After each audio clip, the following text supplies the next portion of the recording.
So the last session we talked about uh, we are on chapter 15. So we talked about Shlok 7, the first line, which was about, it's saying that Bhagwan Krishna was saying that all the jivas, all the beings in the world are a part of me, like a part of me. And we try to understand what that means because different philosophies look at it differently.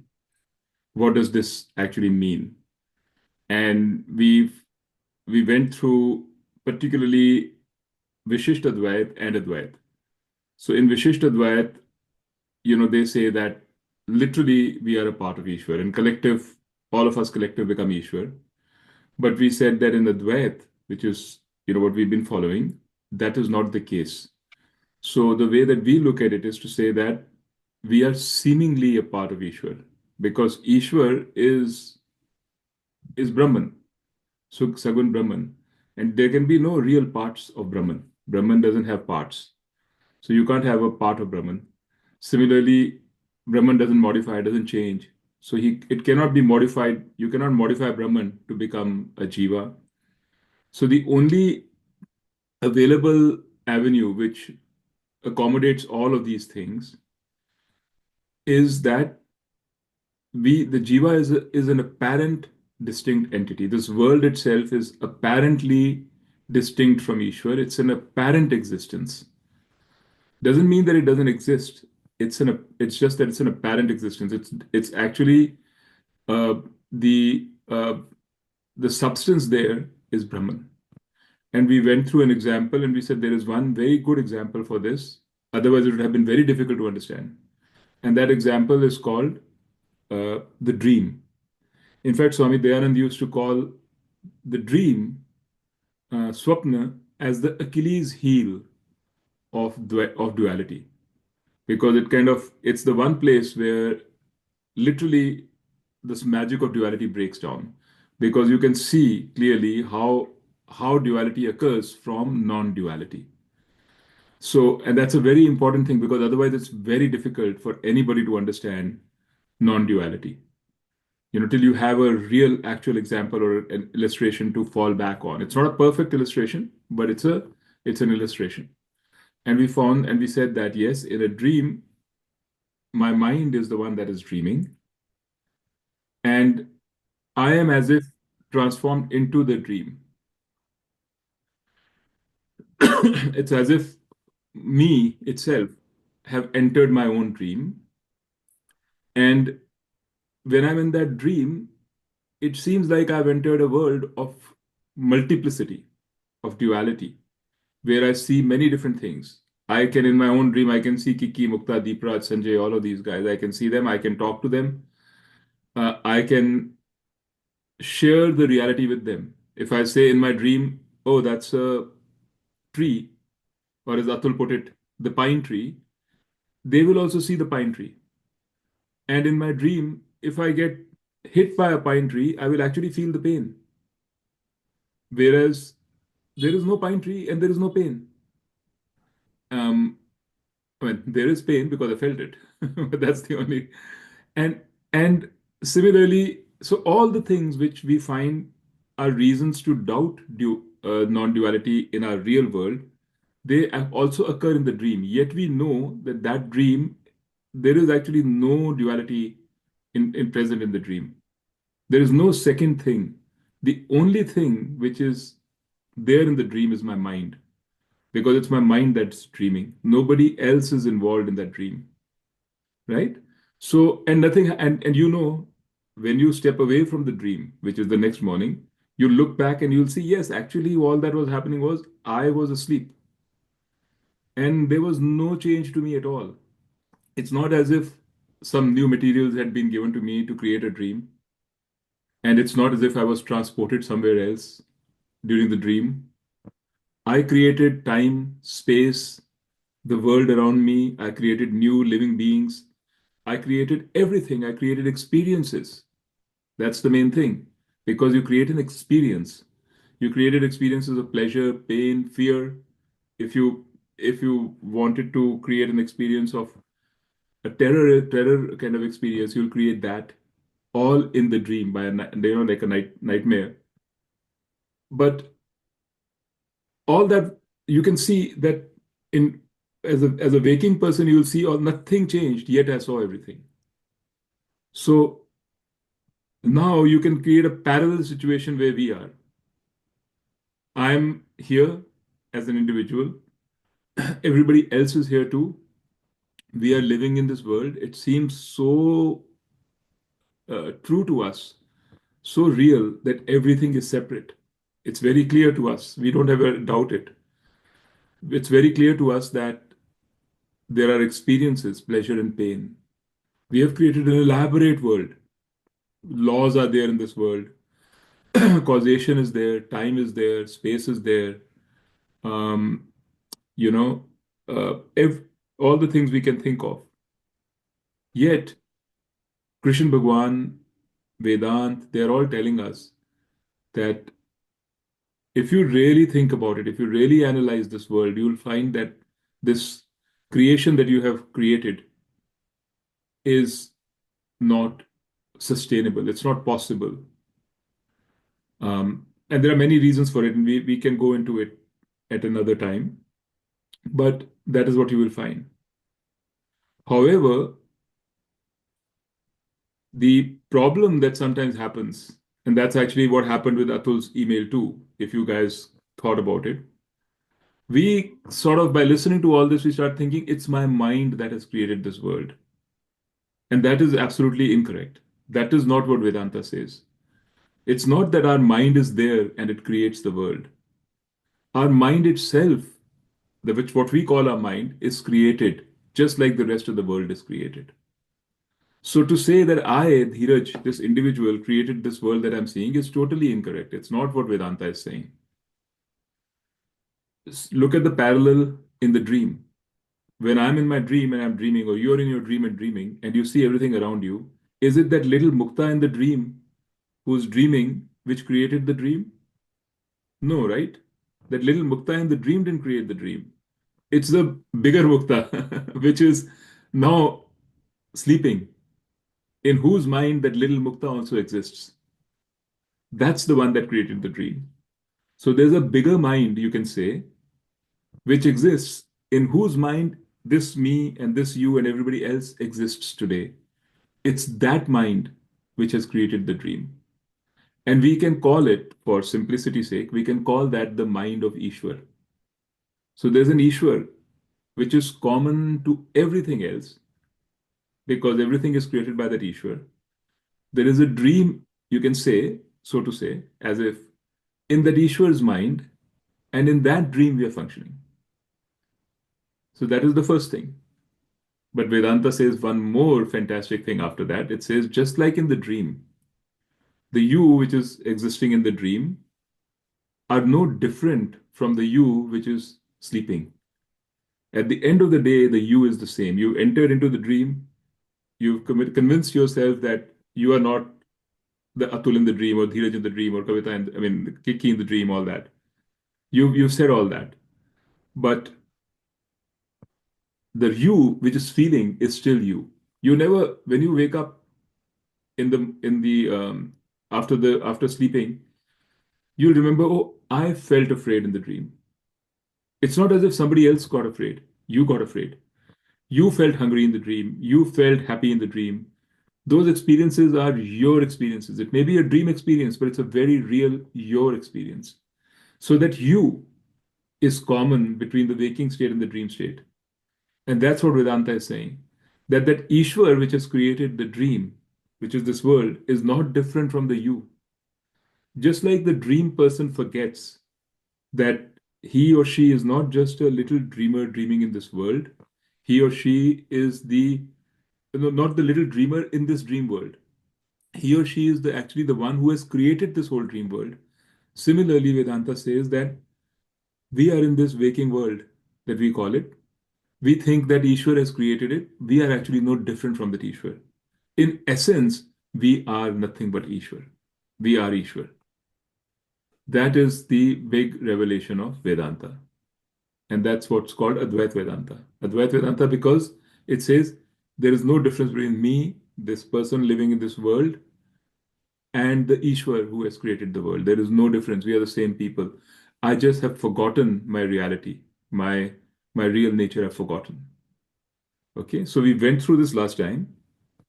So what does that mean? It means this whole thing that we painted, this whole picture is not possible if we were not Ishvara. If we were just a part of Ishvara, not possible. So when he says Mama Ansha, Mama Eva Ansha, he means seemingly my Ansha. Okay. Any question on this, by the way, or on the questions that Atul had put up, in his text? Any doubt here about what I just said? It's Can not I easy, so I just understand, but Can I just to because this is where I used to end up every time. I just want to clarify it is accurate to say when I think of the dream example, when I used to think of it, I used to say, okay, you wake up, but the Kiki in the dream is dead. The Kiki who was dreaming, nothing happened to her. But the Kiki who was in the dream is dead. And that is our situation right now that I am asking the question, but maybe so is it accurate to say that the resolution is the I who's asking the question? That because that doesn't have any independent reality, that I doesn't it doesn't have an existence to worry about anyway without Brahman is the only thing that's giving me existence right now, and right. that Yeah, existence is never going away. right. Okay. That's correct. I mean, you don't need the dream example for that. That is just a matter of fact. The In the dream sense, example I only brought up because it's in the dream example. I used to get caught up in that. It's all well and good to say that nothing happens to the dreamer, but the person who's asking the question is in the dream. The little Kiki is the one who's asking the question. Big Kiki doesn't have any questions. understand. And so it's the same thing here. So you have all these questions that you're asking, right? But what you have to understand is it's your ignorance which makes this distinction between a little Kiki and big Kiki. There is no little Kiki. Even there is actually there is no such thing called a little Kiki.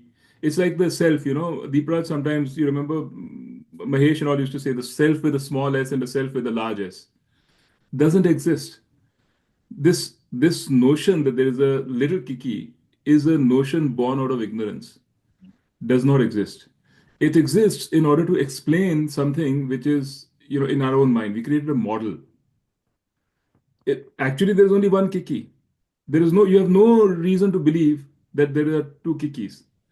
There is the same Kiki who in the dream world had a dream experience, in the waking world has a waking experience, and in the deep sleep world has a deep sleep experience. There's only one Kiki. That's what you have to understand. Okay, let me, That's the key. clarify though that the people who are doing Vedant right now, the people who have questions about who am I, those are in from the dream example, those are the dream characters, right? Yeah, All of this everywhere. is happening in Yes. the dream. Huh? All of this is happening in the dream, right? Yeah, from exactly their dream characters. That is correct. But just like the reason why they've given you the dream example is to tell you that just like when you are dreaming, you see everything is different from you, right? You see, I'm a dreaming Kiki, and there are all these other people, and you're interacting with them Yeah. just like you interact when you're waking up. You're interacting, you're experiencing, you're feeling fear, just like you're feeling now. You're feeling happiness, all right. But why are you seeing yourself as separate from everybody else in the dream? Because of ignorance. That Kiki in the dream has created that ignorance where she said, I'm separate from everybody else.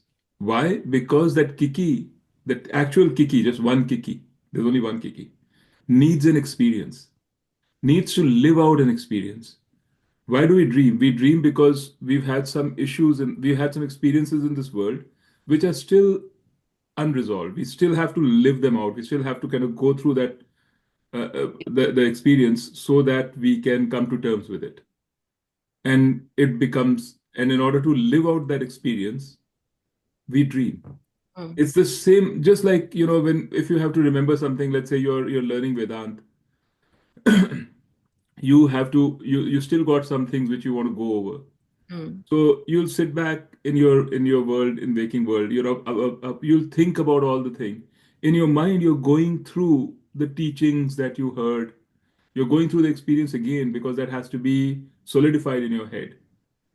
So it's just like a dream, except that it isn't as vivid because the waking world is still around you.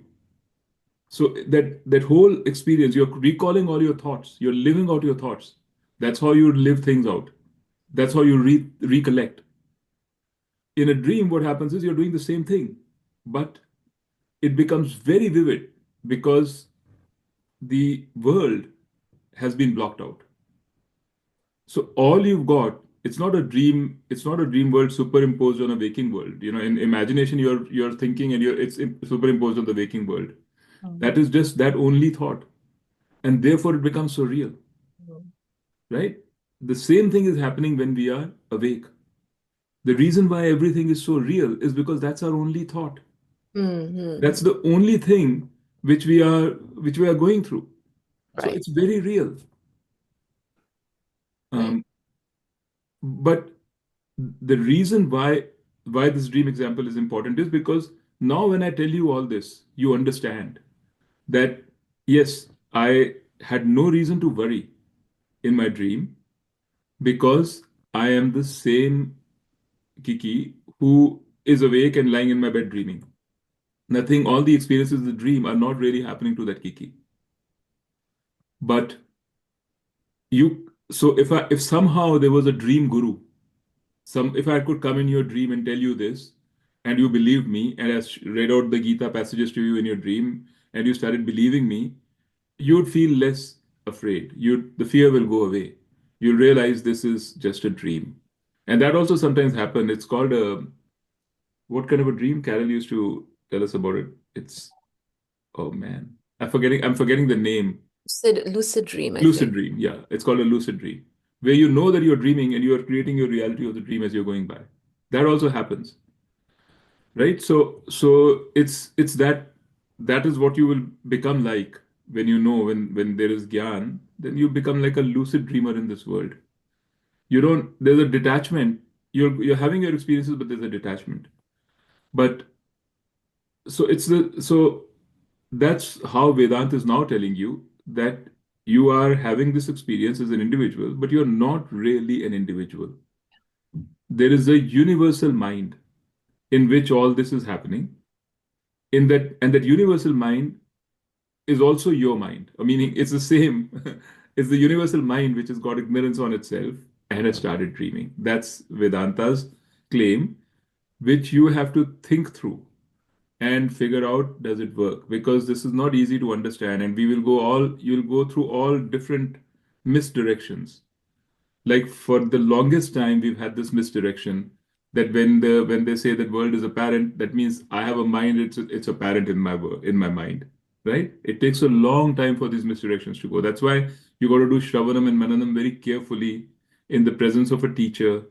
uh, think through this, put time into it in order to understand this. And this And you're apparent, not going to do this till your desires are somewhat in control. Otherwise, you'll be led by your desires, not by this. You have plenty of other things to spend your time on. Why would you spend time on this?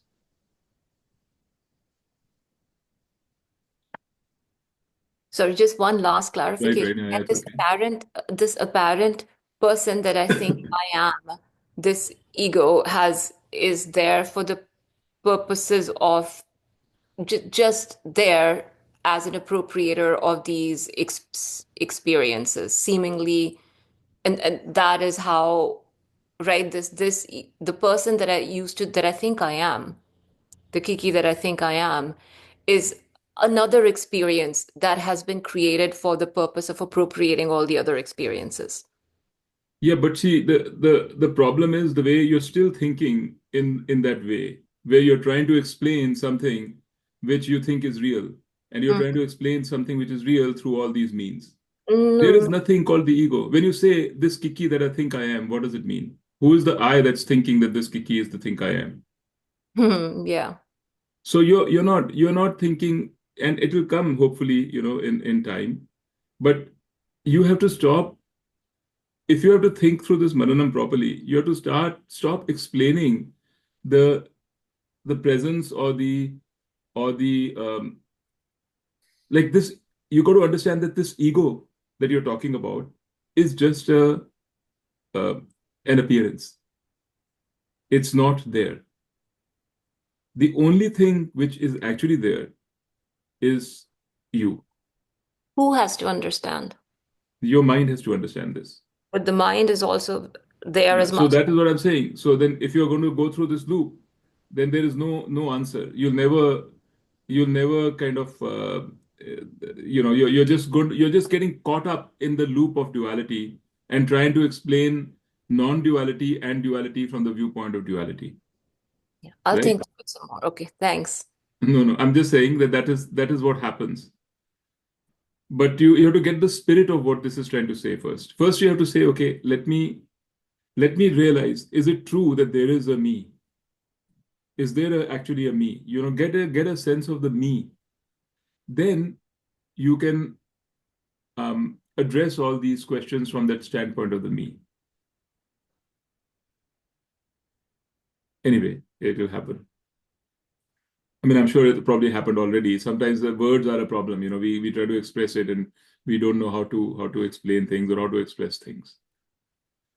I think the way I understand this is something like uh, since uh, we are born with this ignorance, which we have to remove, which we are trying to remove through the study of Vedanta. Since the ignorance is in the mind, we have to remove the ignorance from the mind to realize what the truth is. Probably that's how I Yes, yes, get it. that's true. Because the only access is the mind. We have no other means right now.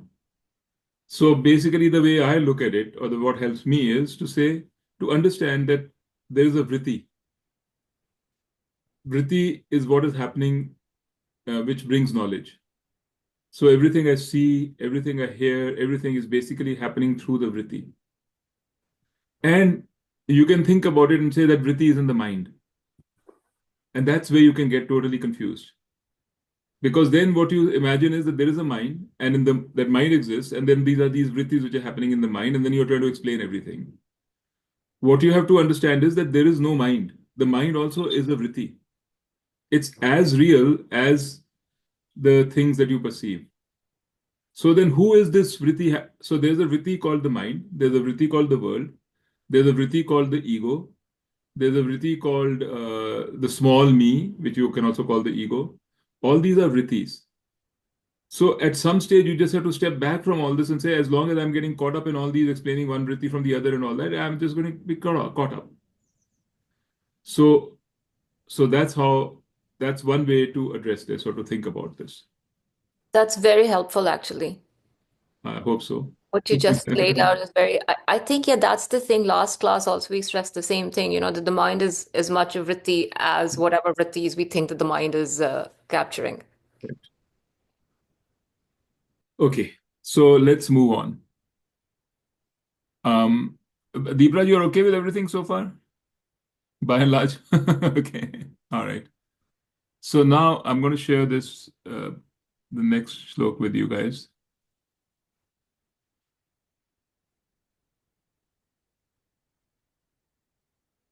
So this was the line which we talked about last time. Mama eva anshaha Jīva loke Jīva bhutaha sanatanaha. Okay, so that's what we discussed. And now he goes on. He says, now he's saying this Ansha, he's talking about the Ansha, which is the Jīva. So, so what does he say now? He says, I mean, before we go into the shlok, just to set up the lay of the land, he's saying that this Ansha of mine is what I call, or what is called a Jīva. So to a Vishishtadvaitin, this Jīva is its own entity, correct? But it's a part of Ishvara. To an Advaitin, a Jīva is a seeming entity. So when I say I'm a Jīva, right?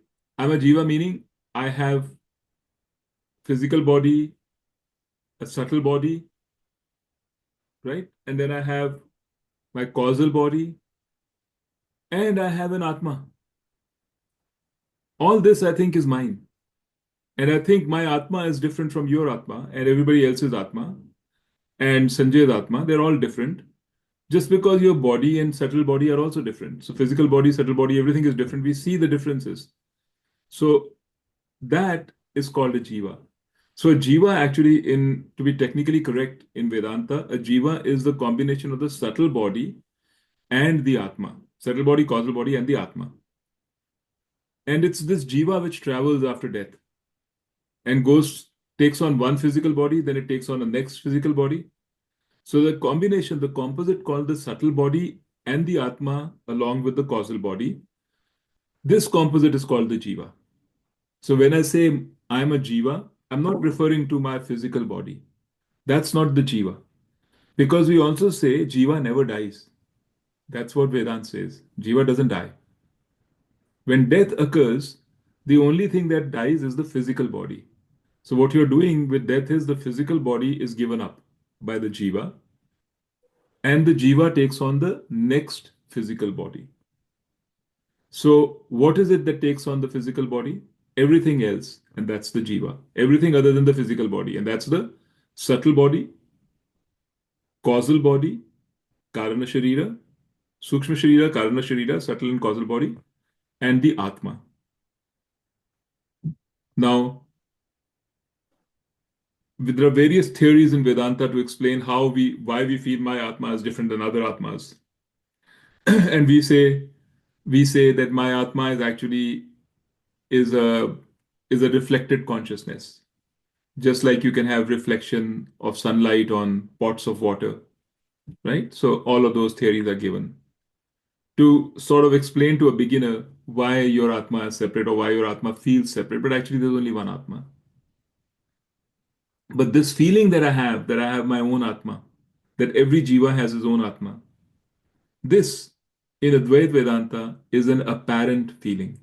In other words, there is nothing called a Jiva with his own subtle body, with his own Atma, all of that. There is no such thing. It's an apparent existence. Remember, a Vishishta Dvaitan would say, I beg to differ.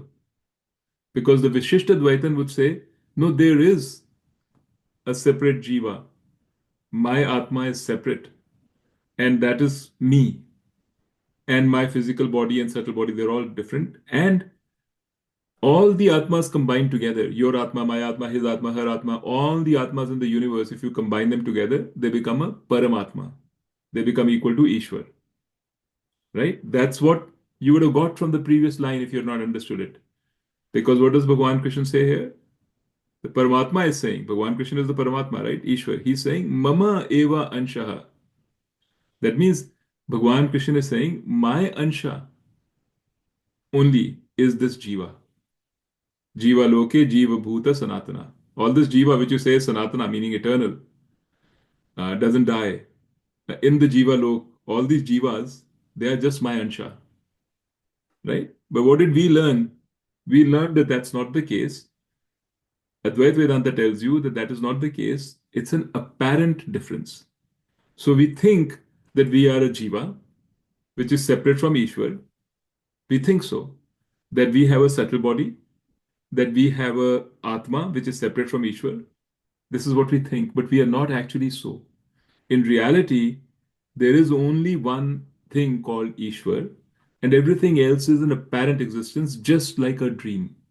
Just like in a dream, there's apparent existence. Okay, I'm sorry, I keep repeating it because I want to make sure you guys completely understand it. So that's why I repeat. So he's saying now he's talking about this apparent Jiva. What is that Jiva? He's saying, just like I said, Manaha Shashtani Indriyani.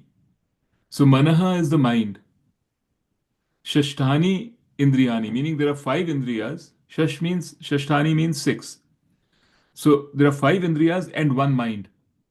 So put together, there are 6 in total. You know the 5 indriyas, right? Eyes and ears and all of that.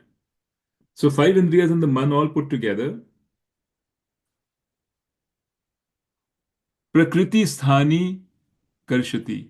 So why is it called Prakriti sthani? Because it's it's part of Maya.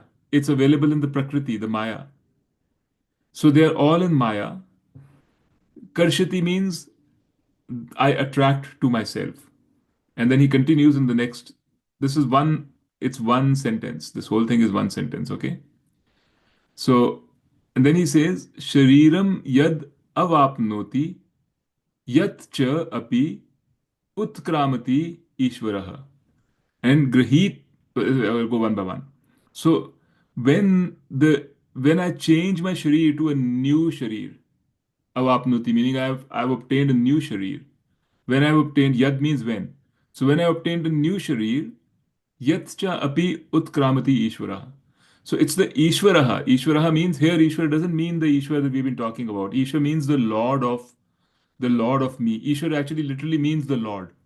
That's the meaning of Ishvara, who has Ish, lordship, override, over lordship.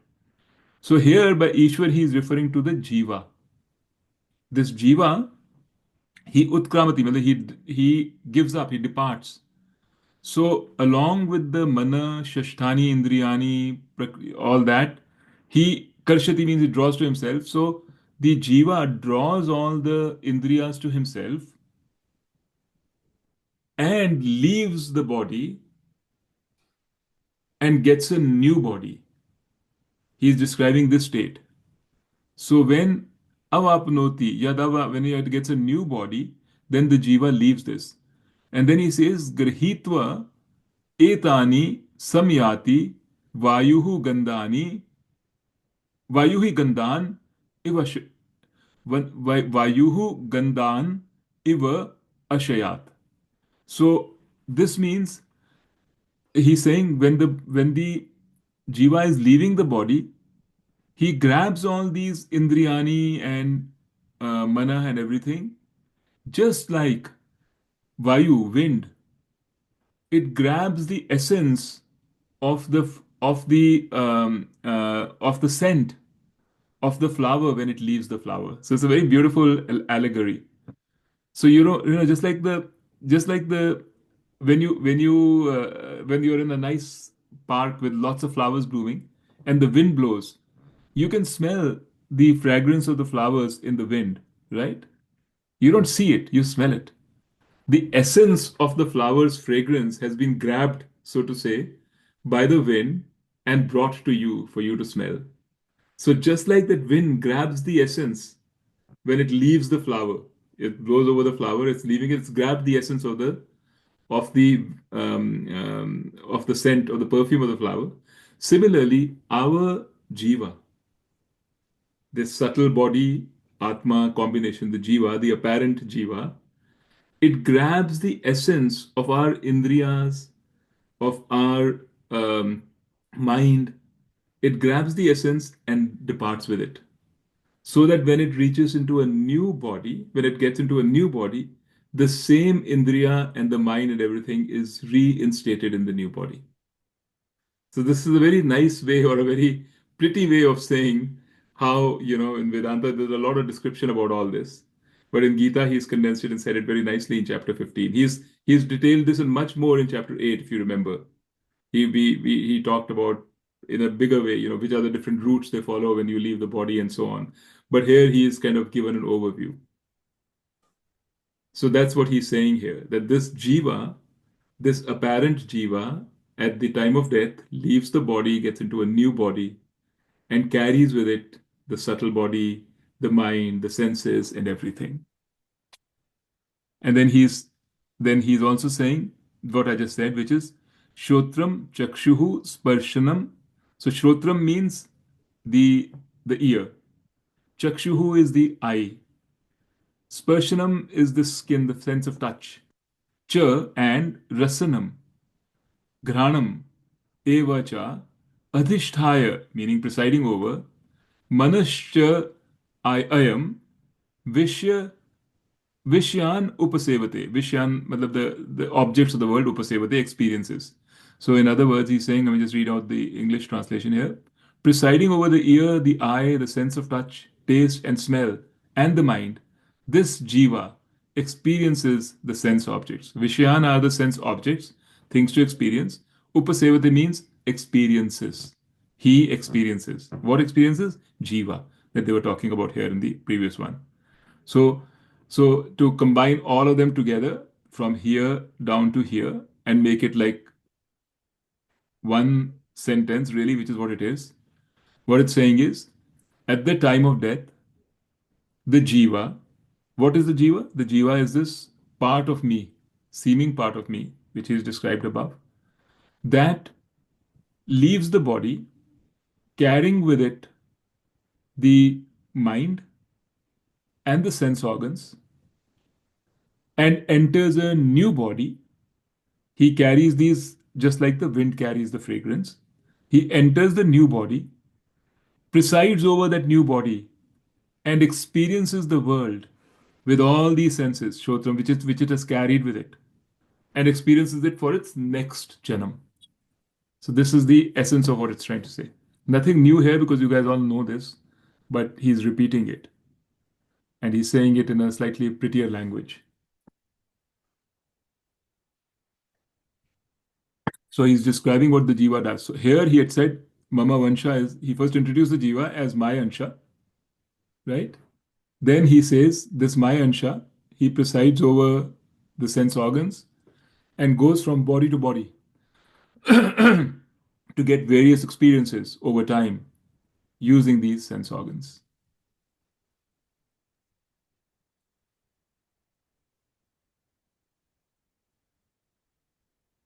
Understood so far? I have a question. Go ahead. Oh, why would he explain what the Jiva does? I mean, that it goes from one body to the other. What's the point? Because remember, he is giving this teaching, he's giving the teaching to people who do not have, and it's coming actually, good question, but who do not have knowledge.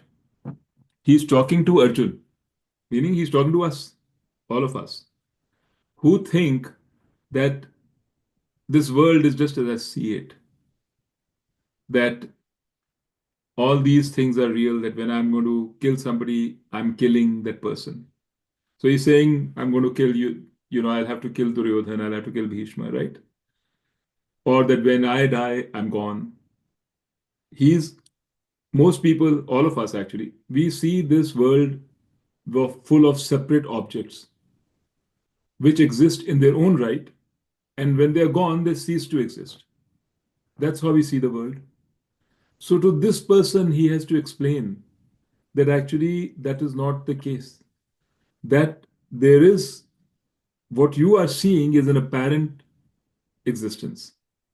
What really is here in this world and in you is Brahman. That is your reality. That is not something which dies or is born. That is your reality. That's what he's trying to explain to a person who doesn't understand this. So he has to explain everything from the point of view of that person. So right now, to him, he's saying, you wouldn't die. He's not just saying it because you are Brahman, because he's also said that in chapter 2, but he's explaining that this Jiva that you think you're going to kill is going to go from body to body. It's not going to die. So he's laying out all the different models or foundations which he will use to make you understand that what actually exists is only Brahman. It's not, if I was to tell you, let's say, Deepraj, you have no idea about Advaita Vedanta, you're fresh, just, coming for the first time, never listening. And I told you, everything that you see is an appearance. Actually, what you are is Brahman. Would it have any impact on you? None, right? You're just going to say, this guy is crazy. What's he talking about? At most, you might say, well, you can't say Gita is crazy. So you'll say, okay, this guy didn't understand the Gita. But if if you are through this teaching, which is a gradual teaching, first it tells you, you know, you are not just this physical body. There is something more. There is a subtle body. That may be something, it's a small step, you'll be willing to take that step. Because you'll say, yeah, it's possible that there's an experiencer in me, which is not this physical body. Nothing that I can see in the physical body is actually the experiencer. So there is an experiencer. If I feel pain, who feels pain? It's not my hand which is feeling pain. It's not my eye that is seeing. Eye is just like a camera. So you can come to terms with the fact that there is something which is an experiencer. That's a first step to understand that there is something more than what you just see. Then he says that experiencer also has to have some, has to be alive. Where does this aliveness, that chetana, where does it come from in the experiencer? And then you start thinking, where does the chetana come from? Because everything I see around me is a chet. All these things, where did my chetana and your chetana come from?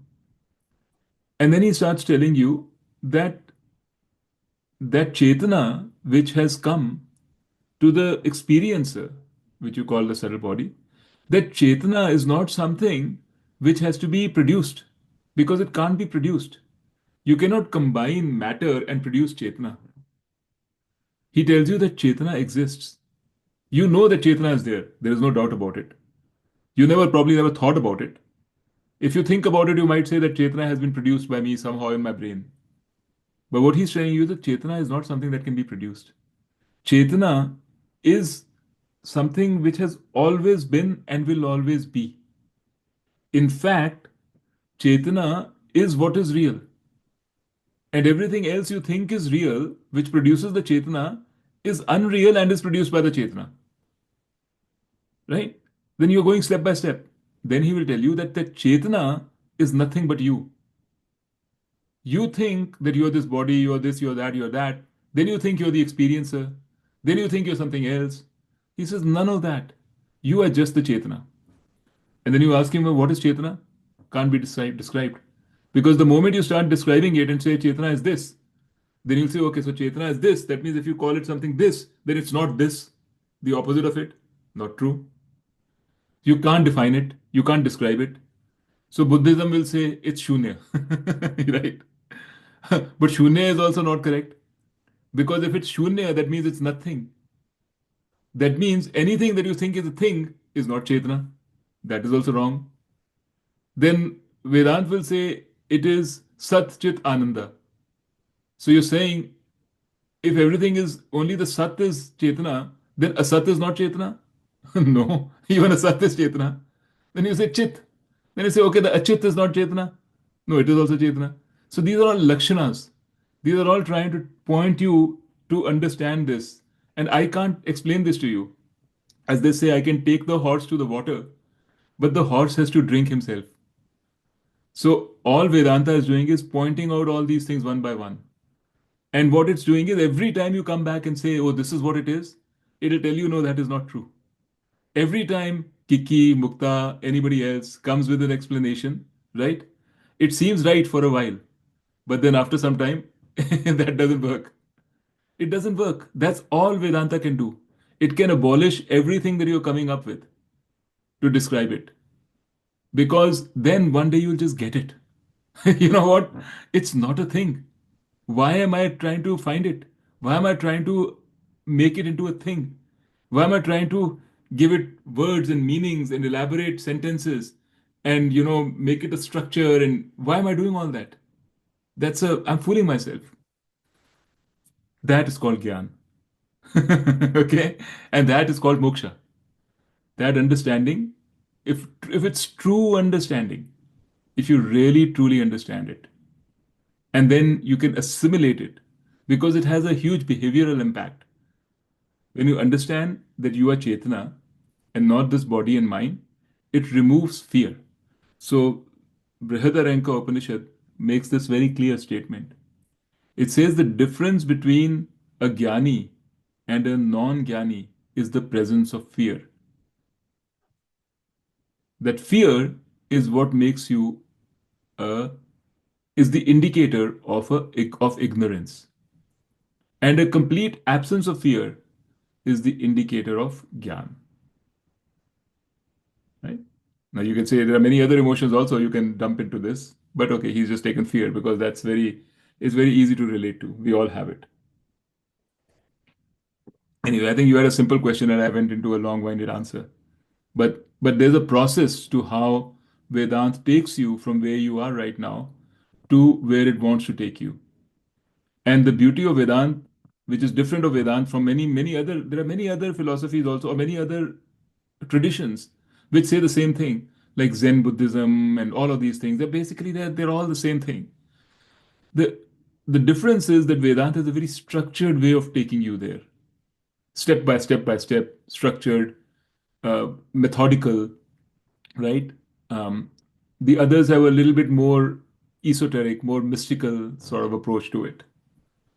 So that's why you're asking all these things. We create Vedanta. We have a model of our world. We think these are all separate. Vedanta first creates an interim model. It creates a different model. It says, no, this is not the model. Create a new model. In the new model, there is you, physical body. Then there's a subtle body. Then there's a karana shari. In the new model, there's a law of karma. So this new model vastly expands your sense of knowledge. It vastly expands your knowledge. Because as a physical body, you're only looking at a small piece. Now it's created a model which is the small piece is just one chapter in a long lifetime, which has many different lifetimes, right? So it's expanded your thinking way beyond. Now you are going to start getting comfortable with the fact that there things exist which you can't see. Once you're comfortable with that, then it will tell you that there is also something called Atma. Then you wouldn't say, oh, I don't see the Atma, so it can't exist. Then you're past that. At least you're past that. Right? So there's a method to the madness of Vedanta. A very nice method. Okay. So let's move on, unless there is any other question. Or shall we call it a day? I know it's very, this has been a very dry subject, very dry class. Unfortunately, chapter 15 is like that. It's a small chapter, but it's got so much stuff in it, all like condensed. It is not at all dry. Okay. All right. Deepraj, is it okay? Yes, thank you. Okay. Where is Sanjay? Sanjay? Yes. Let's see your Yes. face at least, man. Yeah. I'm here. You're here. Okay. Shall we go do one more mantra, or should we leave it for next? One more month. Okay, one more. Okay. So now this is again a very important mantra. Okay. So we won't finish it today, but we'll start. It says, Utkramantam sthitam va api bhunjanam va gun anvitam vimudaha na anupashyanti pashyanti jnana chakshushaha. So he's saying vimudaha, meaning the ignorant, the buddhu, जब हम जैसे लोग we, the vimudaha, it's plural, na anupashyanti, don't see. We don't see. Who sees? Jnana chakshuha. So who have the jnana chakshu? Jnana chakshu means the knowledge, the eyes of wisdom. So those who have the eye of wisdom, the eye of knowledge, they see. Not people who don't. So basically what he's saying is that this thing, all he's explaining, can be seen only through knowledge, can be known only through knowledge. Everything else in this world is known and seen through, as objects, but not this. There is no experience other than the experience of knowledge. And what is it? So utkramanta sthitam va api bhunjanam va gunatmanam. So let me just read out from here. The deluded do not see the one who's departing from the body or even remaining in the body. What is that one? I just mentioned, right? The Jīva. The Jīva is the one. इसने पिछले में explain करा था ना? He explained here. First he introduced the Jīva. यहाँ पे. He said this Jīva is my anśha. Then he described what does this Jīva do. Jīva is the Lord who sees everything. And then when the body is dead, it's the one which carries the subtle body and goes to the next body and experiences now again. So he has described the Jīva. Now he's saying this Jīva that I just described to you, which is my Ansha, which does all this, which is the Lord of the body, who is in the body when you're alive and who is departing from the body when you're dead. So the deluded do not see the one who is departing from the body or even remaining in the body, experiencing or endowed with gunas. So this Jīva is the one that is in the body, leaves the body at death, is endowed with the gunas. The deluded do not see it. Who see it? Those who have eyes of wisdom. They see it. Correct? So he's trying to tell you this. This understanding of the Jīva, what the Jīva actually is only achieved through knowledge. And only achieved by a jnani, by someone who knows. You cannot say, मैं कर्म yoga karunga, and now I will understand the Jīva. Right? Because this is going, it's like saying, I want to learn physics. So मैं physics सीखने के लिए मैं I will start doing work. I'll work very hard. What will you work hard on? I will start digging the earth. I'll keep digging the earth, digging till I learn physics because I'm working very hard. You're not going to get physics by working on something which is the way to learn physics is to get knowledge of physics. So the way to understand Jīva is to get knowledge of the Jīva. Now you have to do Karma Yoga to prepare your mind for that knowledge. That is true. But this knowledge is what is called Gita Ch. So he's saying that the only way to fully grasp all these things, what is the reality of the Jīva? The reality of the Jīva is that it's an apparent distinction from Ishvara. The reality of the Jīva is Ishvara. The Jīva is the one who sees everything, who experiences everything, or who enlivens the subtle body that experiences everything. The Jīva carries the subtle body from body to body. And after death, the Jīva is alive, it keeps going. All of these things, the whole gamut of this understanding, which is literally the understanding of Vedanta. This is what Vedanta is. Can only be seen by Gyan Chakshu. Can only be understood through knowledge. And then the next one, to complete this, which I was just telling you, Yatantaha yoginaha cha enam pashyanti atmani avasthitam. Only yatantaha means those who are making the effort. Only the yogis who are making the effort. That means the Karam yogis. Only they, enam, this, pashyanti, they see, atmani avasthitam. So that thing which resides in our buddhi, this atma is called something that, this Jīva is something which is there. So only those people who have done Karam Yoga can see this. They have done the effort, they've done the yatantaha. They have prepared their mind as a yogi. And remember, this is Gita, so yogi in Gita means Karam yogi. Okay? Yatantaha api, but those who have made the effort, akrit atmanaha. That means of an atma or of a mind which is akrita. That means it is not ready, it's not prepared. Na enam pashyanti achetasaha. Those people don't see it.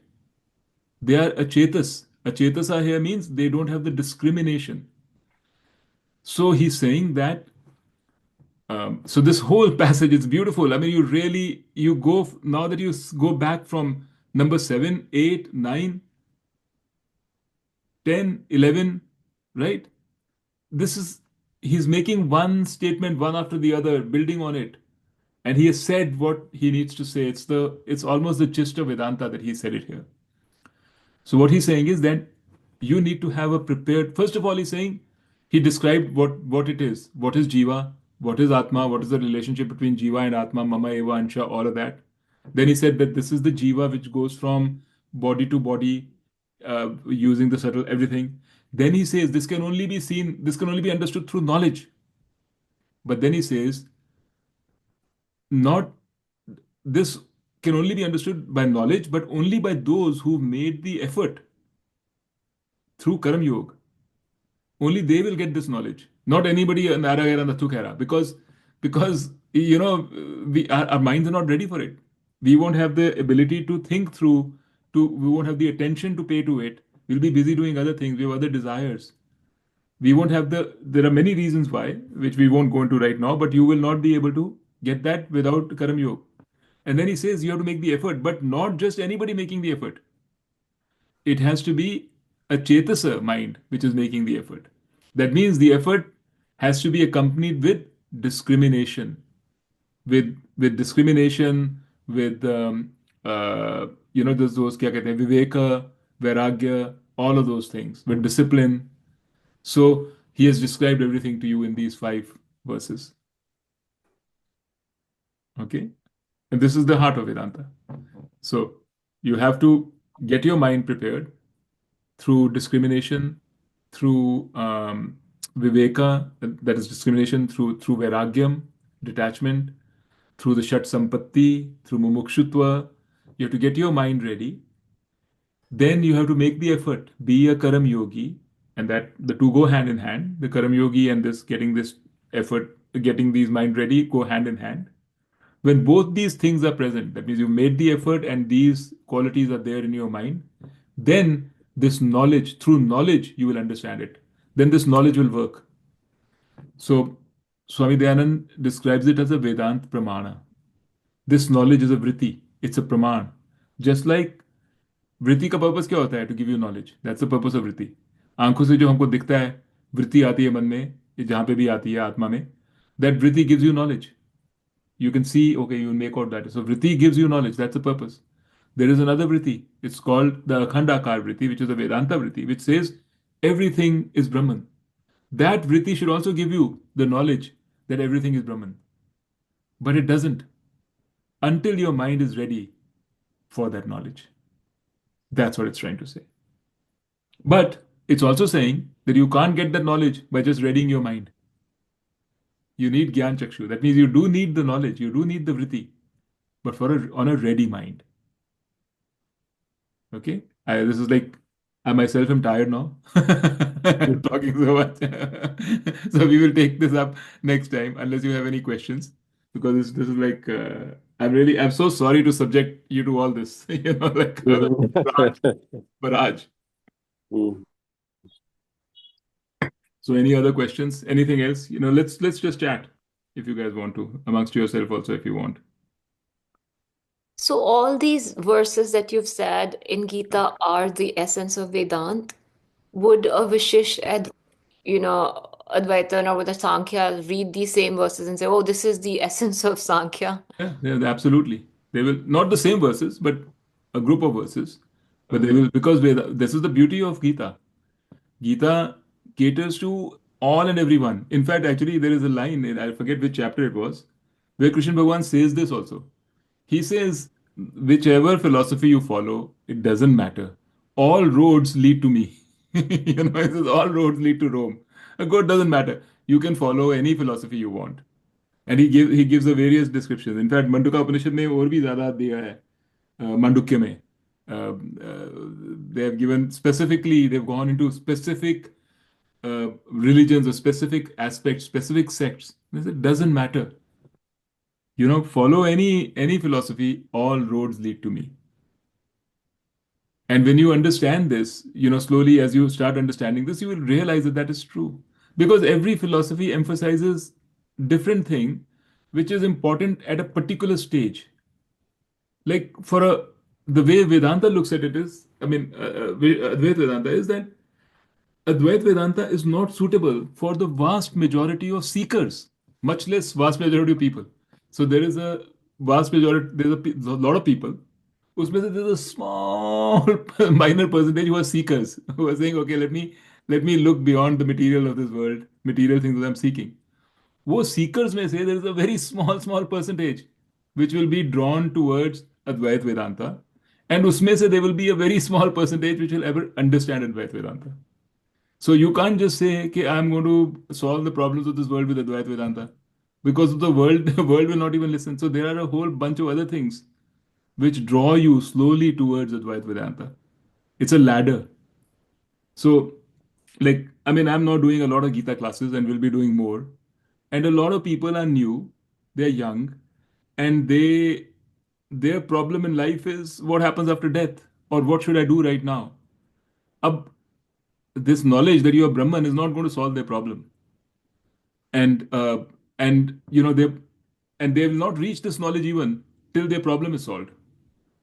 So so that so when you're so maybe so abhi tak they didn't even come to Vedant.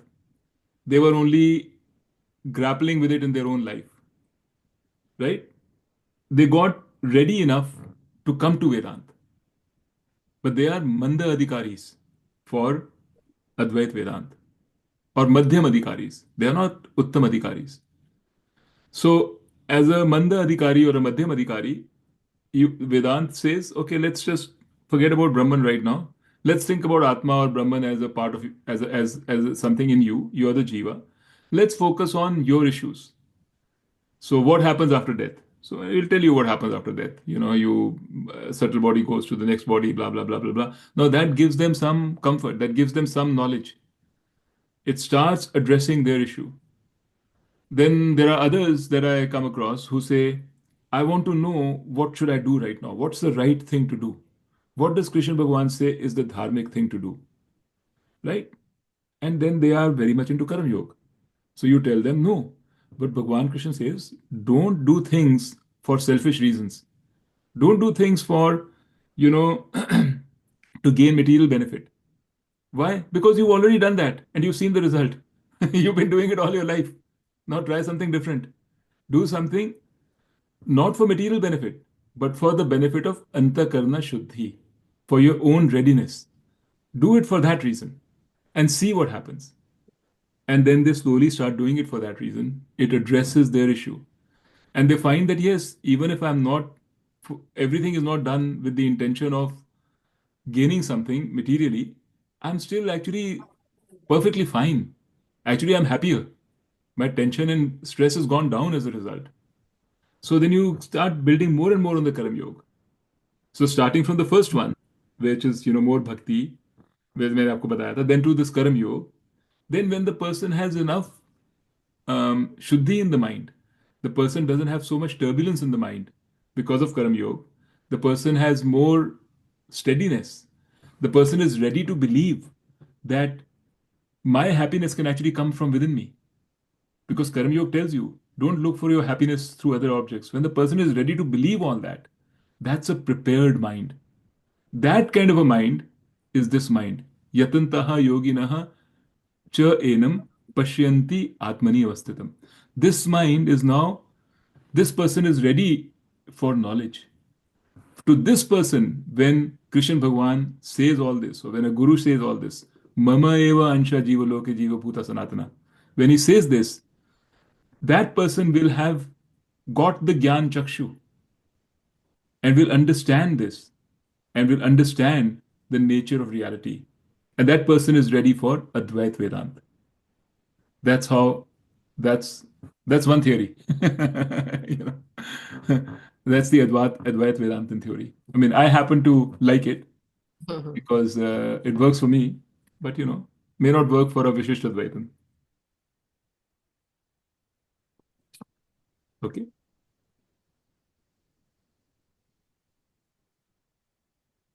And see how many times we've been saying the same thing. How many, almost every second or third class, we say the same thing. Same thing again and again and again and again and again. And how long it takes to get this in our head. It just takes a very long time. And especially because we are not, because our readiness is not at the moment there fully.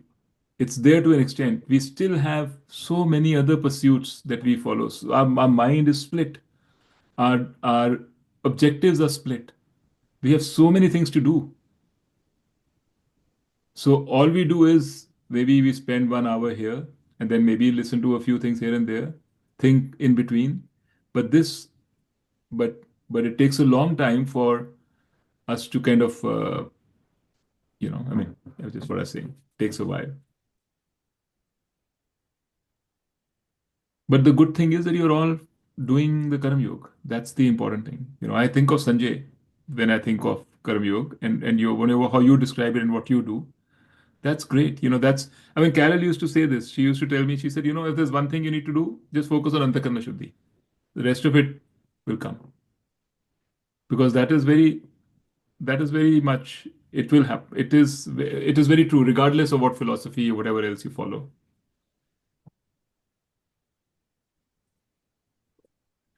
Okay. Okay. Any other thing? Any other question? We got a few minutes. मुक्ता आप बिल्कुल चुप रहे. नहीं ठीक है. नींद आ गई? नहीं आया. हाँ? नहीं नींद नहीं. It's okay. Okay. Chalo. So shall we call it a day then? Or a night? Yeah. Yeah. Okay. Thank you, All right. Gita. So we'll meet in 2 weeks, okay? Yeah. Okay. So Okay, guys. Bye, guys. Bye-bye. Bye. Bye bye.